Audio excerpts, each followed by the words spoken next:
فرش التراب يضمني. دو سوال مجھے کرنے ہیں.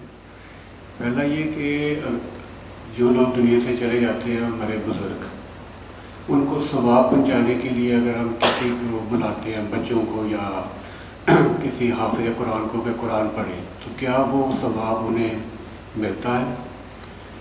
دوسرا سوال یہ ہے کہ مرنے کے بعد انسان کی زندگی، کیا جو نیک لوگ ہیں وہ قبروں کے اندر ہی ہیں، اور کیا ان کا کوئی عمل دخل دنیا میں رہ جاتا ہے، یا کیا وہ ہمارے لیے کوئی دعا کر سکتے ہیں یا نہیں؟ پلیز ذرا تفصیل سے اس معاملے میں روشنی فرمائیے. اس میں تو کیٹیگوریکل میرا جواب ہے کہ قطعاً نہیں، بلکہ یہ بدعت ہے. یعنی یہ بجائے آپ کو کوئی ثواب دلانے کے الٹا جو ہے آپ پر گرفت ہو جائے گی. ایسی کوئی چیز صحابہ سے ثابت نہیں ہے، اور ہمارا دین وہی ہے، ما انا علیہ واصحابی. رسول نے فرمایا جس چیز پر میرا عمل ہے اور میرے صحابہ کا ہے، دین تو اصل میں وہی ہے. جہاں تک ایصال ثواب کا تعلق ہے، اس میں ہمارے ہاں ذرا کافی مختلف آراء موجود ہیں. مجھے اس رائے سے اتفاق ہے کہ مالی اگر کوئی عبادت ہے، اس کا ثواب آپ اپنے کسی فوت شدہ بزرگ کو منتقل کر سکتے ہیں. مطلب آپ نے کسی بیوہ کی کوئی مدد کی ہے، کسی یتیم کی کوئی مدد کی ہے، کسی دینی کام میں پیسہ لگایا ہے، کوئی صدقہ جاریہ شروع کیا ہے خدمت خلق کے لیے وغیرہ وغیرہ، تو اس کی تو جو ہے اس کے ثواب کو منتقل کیا جا سکتا ہے کہ اللہ اس کا ثواب میرے والد یا میری والدہ کے وہ کو پہنچا دے. جسمانی نہیں. آپ نماز پڑھ کے کہیں اس کا ثواب، یا روزہ رکھ کر کہیں کہ اس کا ثواب، یا یہ کہ آپ قرآن پڑھ کر کہیں، یہ آپ ہی کو ثواب ہوگا. آپ خود پڑھیں گے آپ کو ثواب ہوگا. البتہ ایسے تمام افعال کے بعد جب آپ اللہ سے دعا کریں گے، یہ نہیں کہیں گے کہ میرے اس فعل کا ثواب منتقل کر دے، اے اللہ میرے والدین کی مغفرت فرما. تو یہ کوئی نیک کام کرنے کے بعد جو ہے اس دعا کی تاثیر جو ہے وہ بڑھ جاتی ہے. بس اس پہلو میں انڈائریکٹلی اس کا ایک تعلق بن جائے گا. ورنہ یہ کہ وہ اس طریقے سے بچوں کو بلانا اور پڑھانا اور یہ جو ہے سوئم میں کرنا اور قرآن خوانی کی محفلیں، یہ سب بدعات ہیں، اور یہ در حقیقت دین میں اضافے ہیں، اور ان کی کوئی حقیقت نہیں ہے.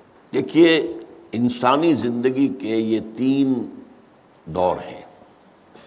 حیات دنیاوی جو ہماری پیدائش سے شروع ہو کر اور ہماری موت پر ختم ہو جائے، پھر حیات برزخی موت سے لے کر قیامت کے دن تک، اور پھر حیات اخروی ہے قیامت میں ریزریکشن کے بعد سے وہ زندگی جو ہے جو جنت یا دوزخ کی ہے.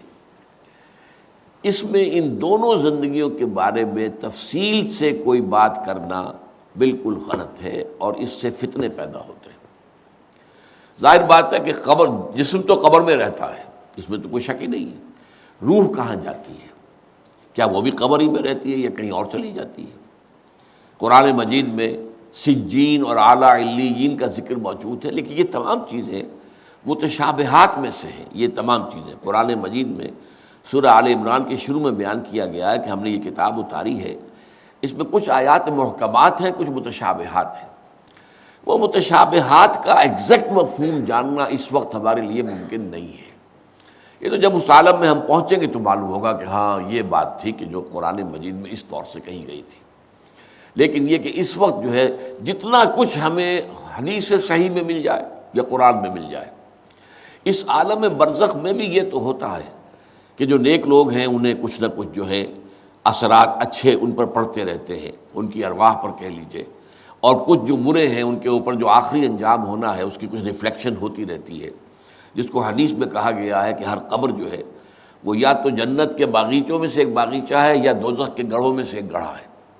یا کہیں کہہ دیا جاتا ہے کہ کھڑکی کھول دی جاتی ہے اس میں، یا جنت کی طرف سے ٹھنڈی ہوائیں آئیں، خوشبوئیں آئیں، اور یا دوزخ کی طرف سے کہ آگ کی لپٹ آئے. دوزخ میں داخل ہوں گے قیامت کے بعد ہی، اور جنت میں داخل ہوں گے قیامت کے بعد ہی، لیکن اس کے کچھ آثار پڑنے شروع ہو جاتے ہیں. وہ جس کو انگریزی میں آپ کہتے ہیں coming events cast their shadows before. بعد میں آنے والے واقعات جو ہیں ان کے کچھ سائے جو ہیں پہلے سے آنے شروع ہو جاتے ہیں. تو اسی طرح سمجھیے کہ جو کچھ آخرت میں کسی انسان کے ساتھ ہونا ہے اس کا ایک عکس جو ہے وہ عالم برزخ میں شروع ہو جاتا ہے۔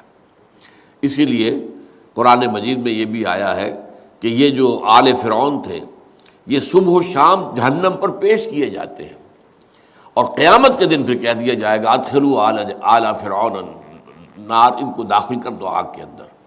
تو یہ اس حد تک، باقی یہ ہے کہ تفصیل میں جانا، ہاں ایک رائے ہے، یہ شاہ ولی اللہ دہلوی رحمۃ اللہ علیہ کی ہے، اگر ان کی رائے نہ ہوتی تو میں اسے بیان بھی نہ کرتا، لیکن یہ کہ وہ ایک بہت بڑے محدث اور بہت مفکر اور دین کے فلسفے سے بہت بڑے واقف انسان تھے، انہوں نے کہا کہ جو اولیاء اللہ ہوتے ہیں، اللہ کے نیک بندے، اللہ کے بندے، ان کے انتقال کے بعد ان کی روحوں کو بھی اللہ فرشتوں کے طبقہ اسفل میں شامل کر دیتا ہے۔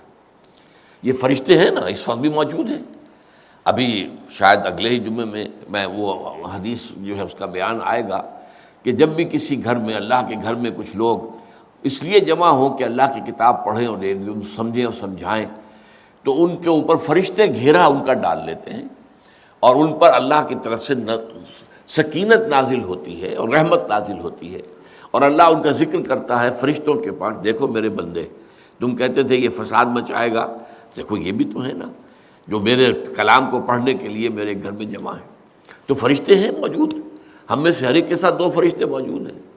تو یہ فرشتہ اسفل ہے، سب سے نیچے، جو دنیا کے کاروبار کو چلانے میں اللہ تعالیٰ کے سول سرونٹس ہیں، پھر اس سے اوپر کے فرشتے ہیں، اس سے اور اوپر کے فرشتے، پھر مقربین ہیں جو اللہ تعالیٰ کے قریب ترین فرشتے ہیں۔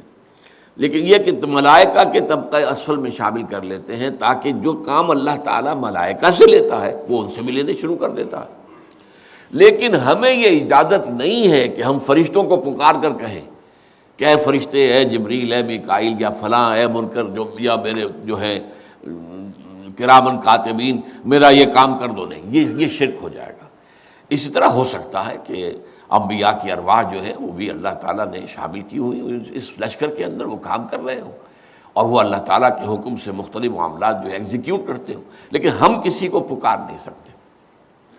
بس یہ اگر آ گیا میدان تو یہ پھر جو ہے شرک شروع ہو جائے گا۔ هي الحلقات تحفظني بآيات من القرآن، هي الحلقات تملأني بحب المصطفى العدنان.